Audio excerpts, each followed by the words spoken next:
gives you ideas, 100%. Exactly. Seeing all these big skills, all these people doing these amazing things. Yeah. Like, I think that's something that social media has helped gymnastics with, 100%, because you see all these people doing these huge skills, and you're like, I want to do that.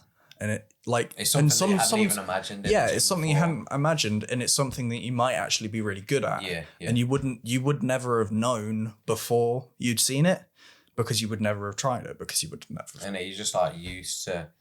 You're used to what the coach says and what people in your gym have done before you. Like, I don't know. It's very traditional to do a catch up on bar. Yeah. But now people are exploring different things. Like Sol. Yeah, exactly. Doing Gaylord. He made a European final. Yeah. Like Sol's high bar routine, it was very unlike any other high bar routine in the final, but still up there. Yeah. And he still did a job. He still did his job. Did he get through? In final? Nah, final. No, he fell out of final. But he did it well. But, he made it into the final, which is a huge achievement anyway. Yeah. Like, regardless of where you place. Yeah. And just like, you see, what was it? The guy, I think he came second on Pommel at Tokyo, the Chinese Taipei guy. His routine wasn't like any others because his whole routine was just flares. Yeah, I mean, obviously it's going to be less like that next code, but it is interesting how you can squeeze that tense in your own way type of thing. Yeah. Like you said, playing to your strengths. Yeah, it's a very individual sport. Like, you decide how much you do. You decide what sort of things, how your routine goes. Yes, you have to play to the code, and yes, you have to do things that will get your score up, which is why so many skills are A, very similar in themselves, and B, also have the same sort of skills regardless of whether or not they are these weird and wacky routines that you see these people doing.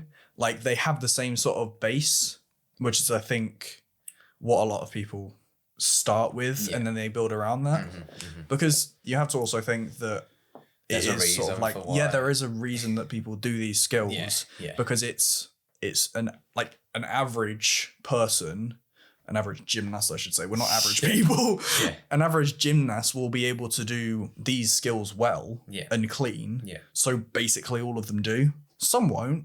When you get an injury for the first time, what's your first protocol? So say you've gone into the gym, say you're fully fit, which never happens in gymnastics, but say, for instance, you're fully fit and you feel, say, knee pain, and it's so bad that you can't do floor vault. What's the process you go through? What, after the session?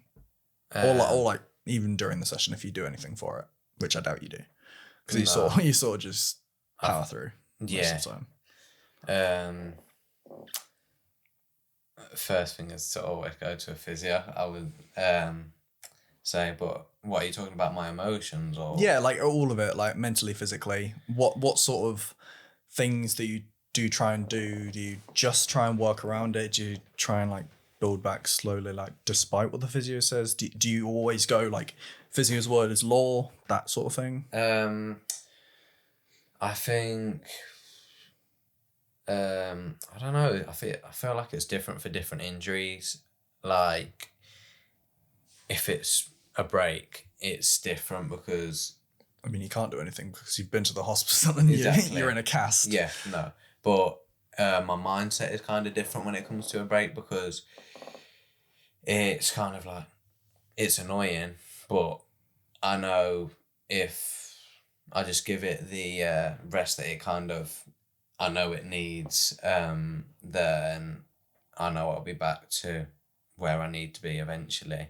But also, I've never had like a major break. So what I'm talking about now is like when I fractured my thumb. It's just like, I've never broke my ankle like you did, or ever broke my arm or anything major. But when I broke my thumb, it was honestly, it kind of, it didn't affect me too much. It annoyed me a lot because I had a comp coming up, which it took me out of.